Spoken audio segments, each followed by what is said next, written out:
বিশ্ববাজারে হু হু করে বাড়ছে স্বর্ণের দাম, যেন লাগামহীন অবস্থা। কয়েক বছরের ব্যবধানে কয়েক গুণ বেড়ে গেছে দাম।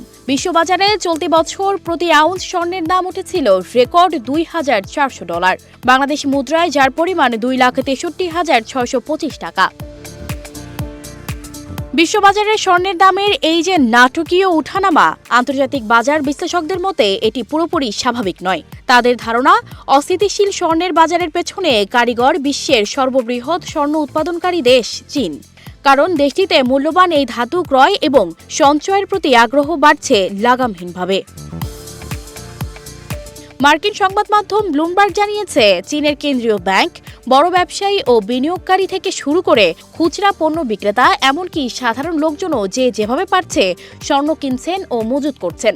তাদের এই আগ্রহের প্রধান কারণ তারা ভাবছেন, ভূ রাজনৈতিক উত্তেজনা, মধ্যপ্রাচ্য ও ইউক্রেনের যুদ্ধ এবং ডলারের মূল্যের ওঠানামার কারণে ভবিষ্যতে একটি অর্থনৈতিক অনিশ্চয়তা দেখা দিতে পারে।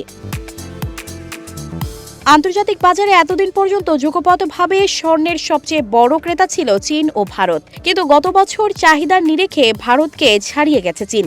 টানা 17 মাস ধরে আন্তর্জাতিক বাজারের পাশাপাশি অন্যান্য দেশের কেন্দ্রীয় ব্যাংক থেকে স্বর্ণ কিনছে পিপলস ব্যাংক অফ চায়না।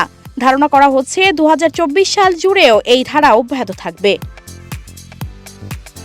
এছাড়া অভ্যন্তরীণভাবে বিশ্বের সর্বোচ্চ স্বর্ণ উৎপাদনকারী দেশ হলেও বেসরকারিভাবে স্বর্ণ আমদানির মাত্রা ব্যাপকভাবে বাড়িয়েছে চীন। গত 2 বছরে 2,800 টনেরও বেশি স্বর্ণ আমদানি করেছে চীন, যা যুক্তরাষ্ট্রের কেন্দ্রীয় ব্যাংক ফেডারেল রিজার্ভ সিস্টেমে থাকা স্বর্ণের মজুদের 1/3 সমান।